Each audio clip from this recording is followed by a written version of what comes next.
That happened this afternoon. Of course, Saskatchewan officially out of it. They were up 6-5 and 10 and gave up 5 in the final end. 10-6 Yukon was the final. Newfoundland Labrador bounced back after losing, of course, in the morning draw this afternoon, beating Quebec, helping out Team Alberta a little bit there. Quebec's record dropping to 6-4. 5-4 was the final in that contest. Moving on, Northern Ontario taking on New Brunswick. They come out with a big win to go 7-3, 7-4 over New Brunswick.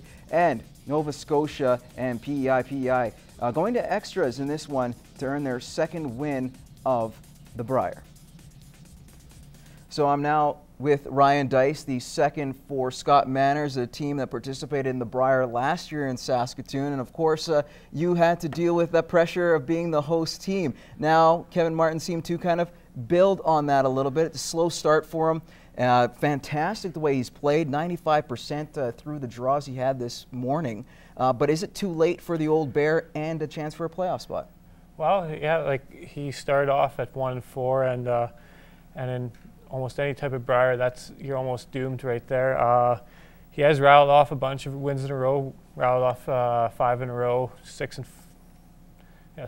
right now. So he's going to need some help though going to the last draw. Unfortunately for him, even if he wins his game tonight, it still might not be enough, as he has to rely on both Manitoba and Northern Ontario losing that game tonight. And that says a lot too, of course. You know, just kind of taking a look at the standings, you now have, of course, Ontario and Howard having not lost to him, actually, surprisingly enough, and that is Martin, and he's going to face Ontario and Glenn Howard tonight, and that's the feature draw on TSN. But again, like we're looking at it, you have Northern Ontario taking on Nova Scotia, which should be a win, and with all respect to Nova Scotia, and of course BC, another struggling team taking on Jeff Stout in Manitoba. You think those would be easy wins for them, but not in the case when you go to a final draw. Anything can happen. Absolutely, anything can happen. Like all these teams, you know, they had to earn their way to get here. You know, they're all quality teams. Nova Scotia, BC, they're both playing for pride. You can bet that they're going to play their best game here tonight to finish off their Brier experience in 2013. So if things go the way it could, and we have these tiebreakers, you have Northern Ontario, Manitoba, Quebec, and Alberta. Say if they all reach that 7-4 plateau, which of those two do not make it? That's a good question. They're all very high quality teams. I'd say the two that won't make it, I'll go with Quebec, and I'll go with Manitoba. Really? You think if Manitoba, they could lose to Bolesky and BC this evening? That's right. Yeah, it could happen. Your words, my friend, but you know what, you're more in the game, and you know what can happen. Of course, you faced Stoughton last year. So that would be interesting. You do see Saskatchewan beating Quebec? Probably. You know, it's gonna be a tight game. Saskatchewan's been playing really good as of late. And I know this is their last Brier game, obviously, so they're gonna do whatever they can to finish off their Brier experience well. And at Quebec, though, they have more to play for, so I'm gonna stick with Saskatchewan winning this last game. It's gonna be a close one, but they looked really impressive against Alberta last night, a strong Alberta team. So I think they'll carry that forward to their last game. All right. Well, thanks a lot, Ryan, for joining us. Of course, one smart curling guy. That's all the time we have in our first segment of sports. Stick around. Gerard will have your weather details coming up. After a Game 2 loss in which the Bonnyville Pontiacs came out flat, home ice advantage turns to the hands of the Drayton Valley Thunder. As Clayton Brown explains, with the series tied at 1 game apiece, the Pontiacs head into the Valley looking for a win on the road. After an emotional Game 1 double overtime win, the Pontiacs came out sluggish in Game 2, and it cost them. But in a short 5-game series, the team is not dwelling on the past. In playoffs, you have to have a short memory. You know, you take what you need to from the games, but then obviously you have a day like today where you just kind of re-energize, refocus. This next game coming up is going to be massive for us. They got home ice advantage now, so we need this first one for sure. The first 2 games were hard-fought battles. The Pontiacs expect nothing less going forward and know the importance of a good start tonight in Game 3. Our preparation will show through in that first 10 minutes, certainly. Obviously, it's a 60-minute game, but we've got to make sure we get out and get back to our game and our engagement level. And We just got to bear down here offensively. If the Pontiacs are to have any success in Drayton Valley, they'll have to solve Thunder goaltender Marc-Olivier Daigle, who made 53 saves in Game 1's double overtime thriller and followed that performance up with a shutout in Game 2.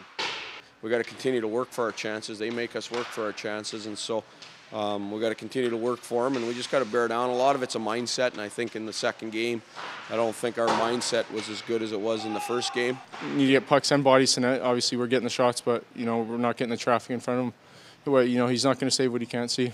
Puck drop for Game 3 is tonight at 7:30 in Drayton Valley.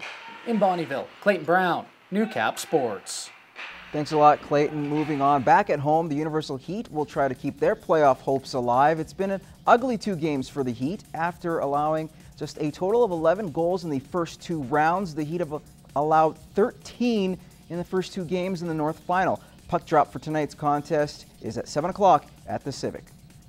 Now we turn our attention to volleyball. The Lakeland Rustlers have reached the Final 4 at the CCAA Nationals by defeating the Humber Hawks in a 4-set thriller. We take a look back at last night's contest and what's in store in tonight's semifinal. After a 2-week layoff from their last competitive game, the Rustlers showed some signs of rust early in their quarterfinal matchup, but the green and gold bounced back, taking the next 3 sets.